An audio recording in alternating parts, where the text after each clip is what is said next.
folks, welcome back to the channel. If you're new, welcome. Please like and subscribe if you like the content and want to see more. Today's DIY project will be to change this bathroom faucet, and I will show you why in just a second. And as you can see, it's dripping, and that is coming from the cold water side. So the seal in here is probably worn out. I do have well water, and I've had issues with iron bacteria, so I'm sure it's up in there and has done something with the seals.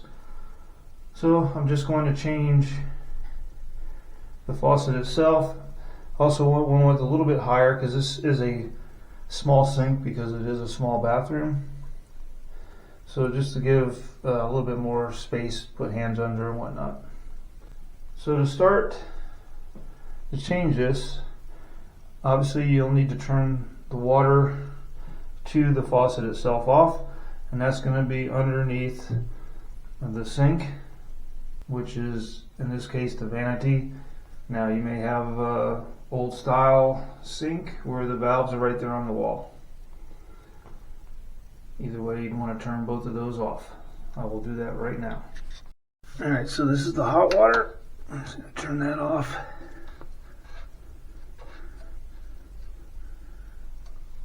Cold water, which is the one that's leaking.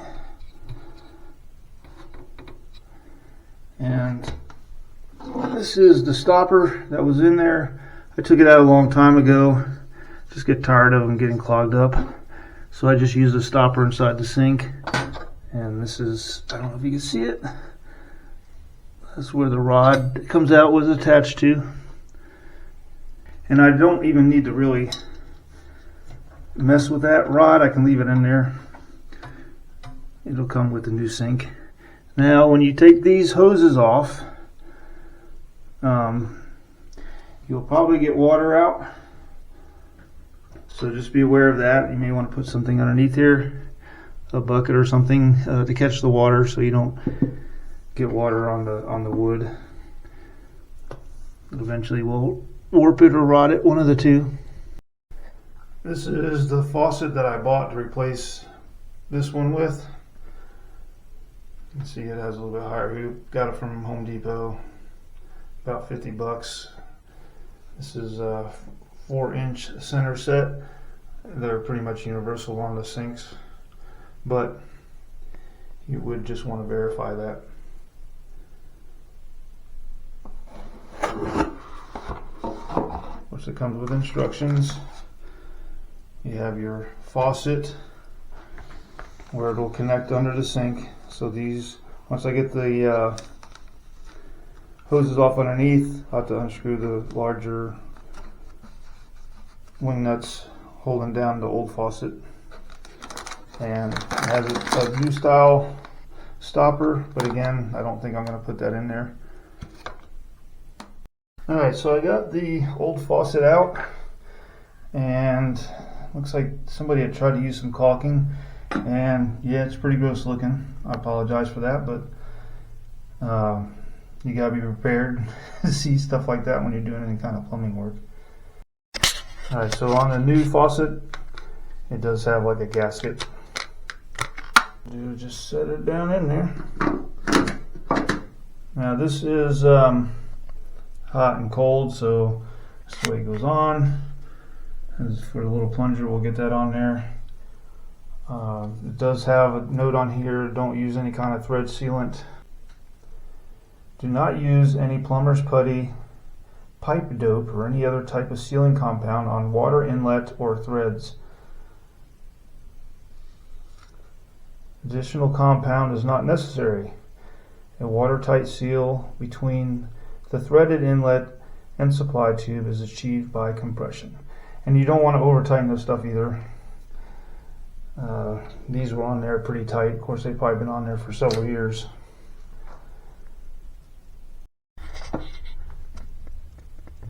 So those are both screwed on, and you don't have to crawl inside of here to do it. You can actually just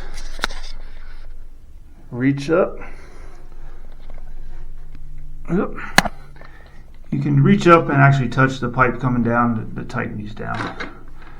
And as you can see, I put in the stopper, but I'm not going to attach it to anything. It's just there for decoration. We use my stopper. Now I just need to hook up the pipes back up. This one has stainless steel and then like a plastic braided one. So the hose has two different sizes on the ends. The larger end will affix to the faucet. The smaller end goes to the water inlet. Alright, once you get your water lines connected, make sure they're tight when you turn on your water. I will have to get a different hose. This one decided it did not want to thread properly. Of course, it's only made out of plastic. So, and this is for the cold water, which was the problem to begin with. So we'll get another hose, replace that. Hot water's hooked up, does not leak. Of course, when you first turn it on, the water will have to purge the air out of there, so it may splash and sputter until it comes out like this. That's pretty much it. Tools you'll need would be channel locks or pliers. You may need a screwdriver, flashlight, possibly a putty knife, and that should be it. Not very many tools involved. Doesn't take a whole lot of time to change it unless you run into problems. And you may want to think about, when you buy the faucet, to go ahead and get new hoses anyway, especially if they've been on there for a while. That way you don't run into the problem I just had. Please leave any questions or comments down in the comments, and like and share, subscribe, hit the notification button. Thank you for watching, and I'll catch you next time.